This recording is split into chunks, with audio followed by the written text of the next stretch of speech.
Hello. Day 2 of our harvest thoughts, and today it's sowing. First a reading from Luke, chapter 8, verses 4 to 15. While a large crowd was gathering, and people were coming to Jesus from town after town, he told this parable. A farmer went out to sow his seed. As he was scattering the seed, some fell along the path. It was trampled on, and the birds ate it up. Some fell on rocky ground, and when it came up, the plants withered because they had no moisture. Other seed fell among thorns, which grew up with it and choked the plants. Still other seed fell on good soil. It came up and yielded a crop, 100 times more than was sown. As we think about harvest this week, to have a harvest we need seeds to be planted. Something I and I know lots of others have had the opportunity to observe more than usual this year. It's been amazing in our gardens to be able to plant and watch things grow. We as a church are in the business of planting the seeds. But as the Apostle Paul tells the church in 1 Corinthians 3, verses 5 to 7, when talking about himself and his co-worker Apollos, what after all is Apollos, and what is Paul? Only servants through whom you came to believe, as the Lord has assigned to each his task. I planted the seed, Apollos watered it, but God has been making it grow.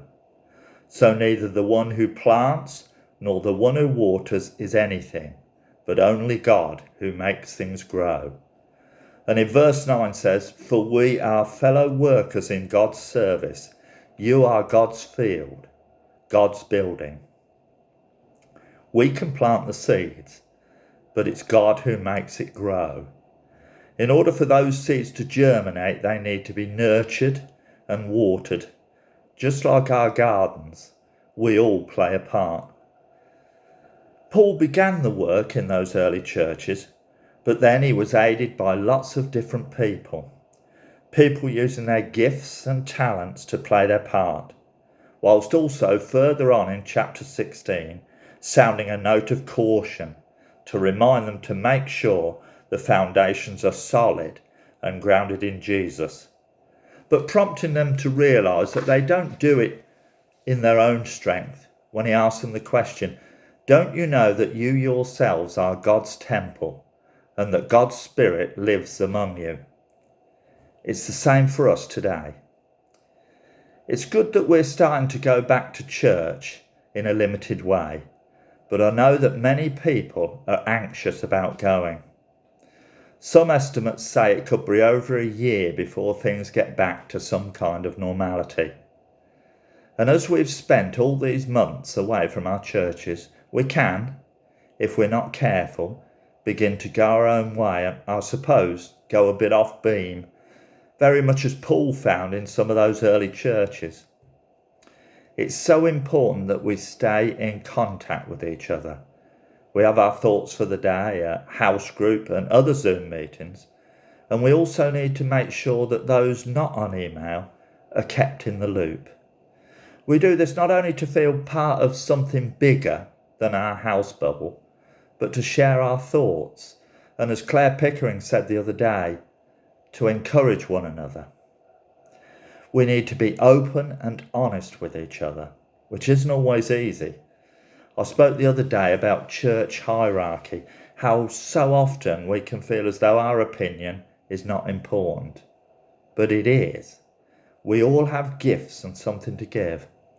It says in the parable of the sower that the seed falls not just in the perfect places.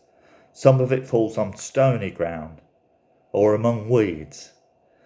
The seed word is not given sparingly. It's spread everywhere. It's available to everyone. The bad patches are not missed out. I know sometimes, and especially now with all that's happening, we can feel daunted and overwhelmed. I know those of us involved with our Boys and Girls Brigade and trying to follow some of the guidelines we're being given. It can feel sometimes that it's almost impossible. But just hold this thought in your mind.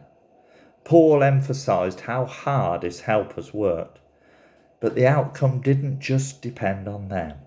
They were, and we are, co-workers with God.